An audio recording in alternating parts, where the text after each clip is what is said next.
Topic है अपना peninsular reverse, ठीक है।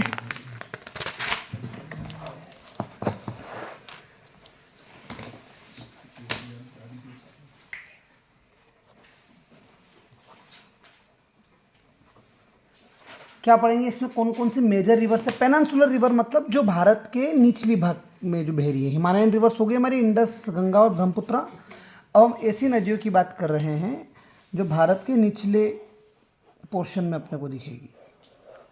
समझ में आ रही है बात। सो कौन कौन सी है आपको देखो, यहाँ मिलेगी सतपुरा और विंध्या रेंज। सतपुरा और विंध्या रेंज से एक नदी बहती हुई नजर आएगी जिसका नाम है नर्मदा।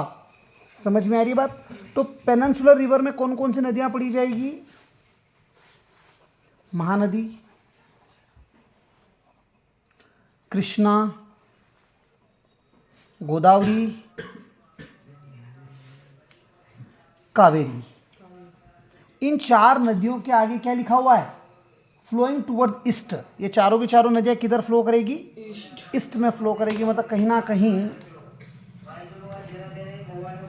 इधर फ्लो करेगी और बे ऑफ बंगाल में जाके मिलेगी।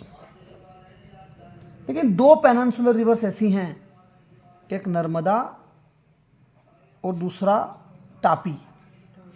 ये दोनों किधर बहती है, वेस्ट में बहेगी। ये दोनों नदियां बहेगी वेस्ट में और जाकर मिलेगी कहाँ पे, अरेबियन सी में। समझ में आ रही है बात। मेजर वाटर डिवाइड हम पढ़ चुके हैं। वाटर डिवाइड क्या होता है, एक एलिवेटेड रीजन होता है, एक एलिवेटेड रीजन जो दो नदियों के ड्रेनेज बेसिन को सेपरेट करे, ऐसा उठा हुआ रीजन वाटर डिवाइड कहलाता है। सो यहाँ पर इन दोनों, कुछ नदियाँ वेस्ट में जा रही है, कुछ नदियाँ ईस्ट में जा रही है, तो कुछ ना कुछ वाटर डिवाइड तो होगा ना, पहाड़ी इलाका होगा। वो वाटर डिवाइड का नाम है वेस्टर्न घाट्स।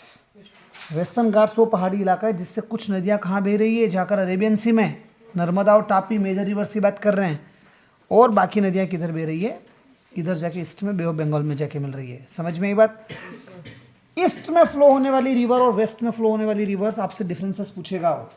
क्या पूछेगा, पेनिनसुलर रिवर्स में भी ईस्ट फ्लोइंग रिवर्स और वेस्ट फ्लोइंग रिवर्स के डिफरेंस पूछेगा। एक्चुअली वेस्ट इधर लिखता हूं मैं, ईस्ट इधर लिखता हूं। ईस्ट मतलब इधर फ्लो होने वाली, वेस्ट मतलब इधर फ्लो होने वाली। सो आप लिखेंगे वेस्ट में फ्लो होने वाली जाकर कहाँ मिलती है, अरेबियन सी में मिलती है। ईस्ट में फ्लो होने वाली कहाँ मिलेगी, बे ऑफ बंगाल में जाकर मिलेगी। सेकेंड था एग्जाम्पल, वेस्ट में फ्लो होने वाली का नाम क्या है, नर्मदा एंड तापी।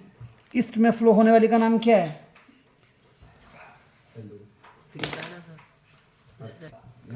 तो नर्मदा तापी। ईस्ट में फ्लो होने वाली नदियां कौन कौन सी है, महानदी, कृष्णा, गोदावरी, कावेरी। तीसरी चीज, वेस्ट में जो फ्लो होती है उनकी लेंथ शॉर्ट होती है, ईस्ट में जो फ्लो होती है उनकी लेंथ लॉन्ग होती है, ठीक है। चौथी चीज, वेस्ट में फ्लो होने वाली स्टरीज बनाती है, क्या बनाती है, क्या होती है स्टरीज, मैं समझा रहा हूं। और राइट में फ्लो होने वाली बनाती है डेल्टा। जब एक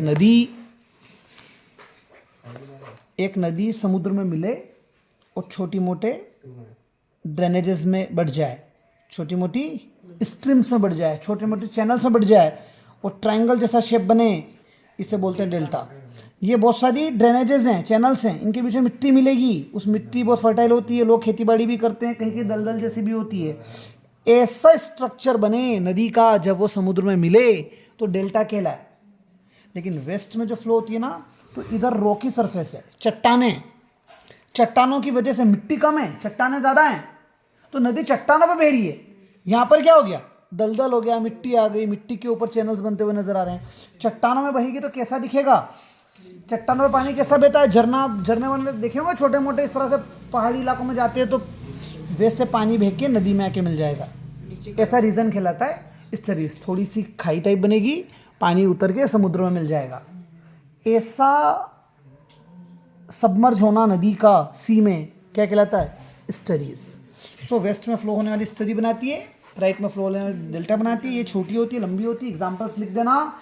ये अरेबियन सी में मिलती है, बे ऑफ बंगाल में मिलती है। कहाँ निकले रे कि निकले रे, दैट्स ऑल। सो हमने पेनिनसुलर में भी ईस्ट और वेस्ट फ्लोइंग के डिफरेंसेस देख लिए।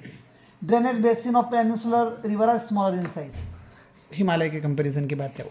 हम आज हिमालयन का भी डिफरेंस पढ़ चुके थे, मैं आपको क्विक रिवीजन करा दूं।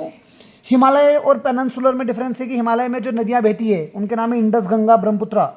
पेनिनसुलर में बहने वाली गोदावरी, महानदी, नर्मदा, कावेरी वगैरह ये सीजनल होती है, मतलब बारिश आएगी तो ही नदियों में पानी आएगा। ये परनियल होती है, मतलब पूरे साल बहती है। इनमें पानी कहाँ से आता है? स्नो और रेन से आता है। इसमें सिर्फ बारिश से पानी आता है। पेनिनसुलर वालों का कोर्स मतलब लंबाई छोटी होती है, स्मॉल होती है, जबकि ये लंबी नदियाँ होती है।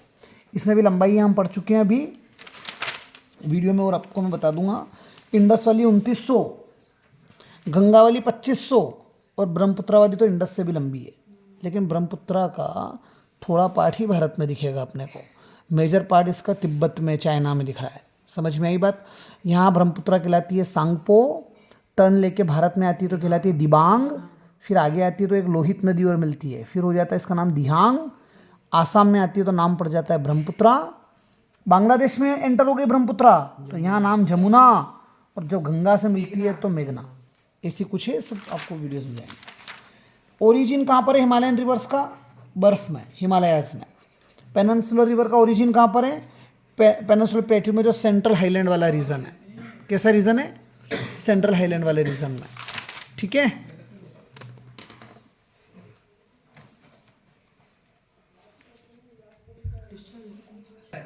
तो आगे देखो, गंगा नदी यहां से निकलती है गंगोत्री ग्लेशियर से, तब इसका नाम होता है भगीरथी। ठीक है, और एक और नदी का नाम है अलकनंदा।